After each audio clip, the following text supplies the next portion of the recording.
জান্নাতের মধ্যে অহংকার করার কোনো অধিকার নাই।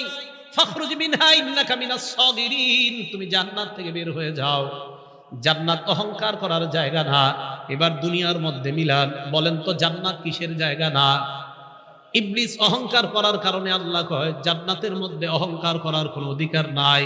মুসলমান, জান্নাত অহংকারের জায়গা না।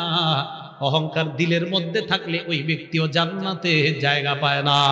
এই জন্য অহংকার মুক্ত হয়ে দুনিয়া থেকে যাওয়া, কারণ অহংকার জান্নাতে থাকার জায়গা না। আল্লাহ বলে দিলেন ফামা ইয়াকুনু লাকা আন তাতাকাব্বারা ফিহা, ইবলিস এই জান্নাত অহংকার করা শোভা পায় না, এটা অহংকার করার জায়গা না। অতএব এই আয়াত দ্বারা বোঝা যায় যারা অহংকার করবে এরা জান্নাতে থাকতে পারবে না, কারণ অহংকার জান্নাতে থাকার জায়গায়। ভাই কথাগুলো বুঝে আসছে সবার? তাহলে অহংকার কয় প্রকার? এক নাম্বার, কার সাথে অহংকার করা? আল্লাহর সাথে ফেরাউন অহংকার করছে, নমরুদ অহংকার করছে। দুই নাম্বার, রসুলদের সাথে অহংকার করা, ফেরাউন তার সম্প্রদায়, মক্কার কাফেররা নবীদের সাথে অহংকার করছে। তিন নাম্বার, মানুষের সাথে অহংকার করা।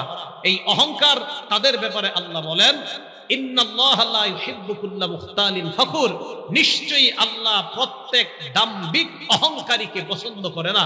আমরা সবাই যেন অহংকার মুক্ত ভাবে আমাদের হৃদয়গুলোকে সাফ করে, দিল থেকে অহংকার হিংসা পরিপূর্ণ সাফ করে আমরা পরিপূর্ণ খাঁটি মুমিন হয়ে যেন কবরে যাইতে পারি। আল্লাহ তৌফিক দান করেন।